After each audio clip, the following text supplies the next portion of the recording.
Hindi pa makakalaro si Justin Brownlee para sa Ginebra sa upcoming Governors Cup na magsisimula na ngayong July 10. Alam nyo ba na approximately 2 hanggang 3 buwan po mawawala si JB para sa Ginebra? May nakalap din po ako na balita tungkol dito ayon sa isang source na hindi ko muna papangalanan.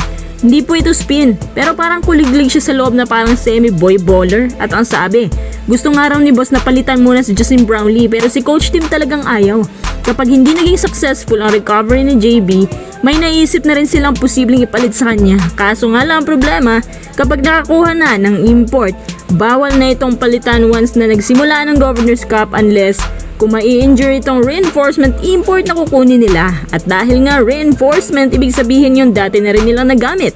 At hindi rin ako sigurado kung sasangayon ang karamihan dito na Ginebra fans, lalo na nung nakita nating lahat ang performance ng import na to. Siya nga, si Tony Bishop, ang former import ng Meralco Bolts na muntik na nagdala sa kanila sa kampyonato. Pero nung kinuha siya ng Ginebra, hindi naging satisfying ang performance niya, averaging 16 points per game lamang.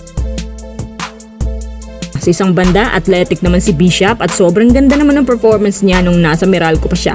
Baka nangapalan talaga siya na matagal sa Ginebra kasi matagal siyang naka-adapt. Sa nakikita ko, magaling naman talaga si Bishop pero dahil nga pinamamadali siya kasi nga replacement import lang din siya nun, kaya walang nagawang Ginebra kundi tanggapin nila na ganun talaga minsan. Hindi swerte. Gaya ng sabi natin, si Bishop yung import na kailangan ng mahaba-habang time para mag-fit in sa system.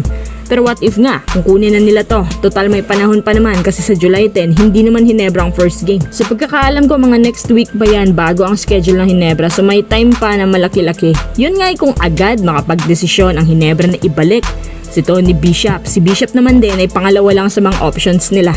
Pinakaunang option si JB pa rin kahit injured. Ang siste, maghihintay na lang Ginebra na gumaling siya.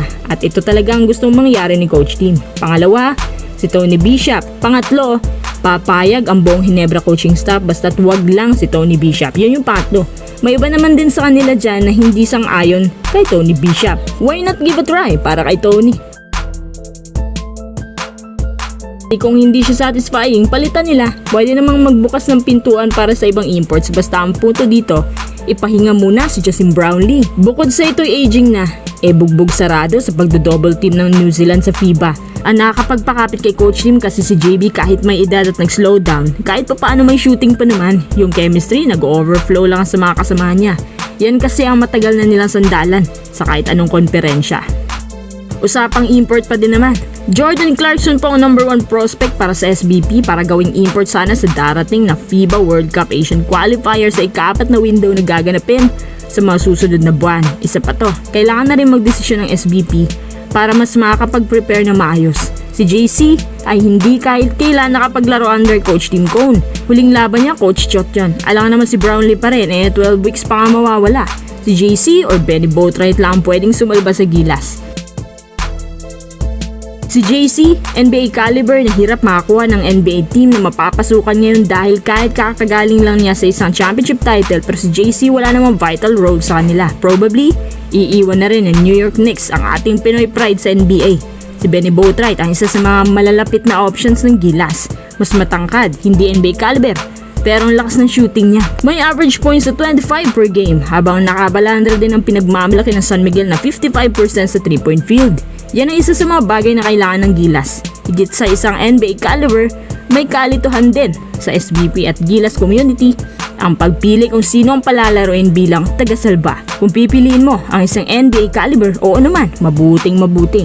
Hindi naman lang problema talent fee. Ang problema, nag-iba ang galawan ni JC. Hindi na gaya ng dati na pinapalaro pa siya ng mahabang playing time sa Utah Jazz. Habang si Boatwright pinatunayan ng kanyang shooting prowess sa SMB last conference. Wala nga lang depensa.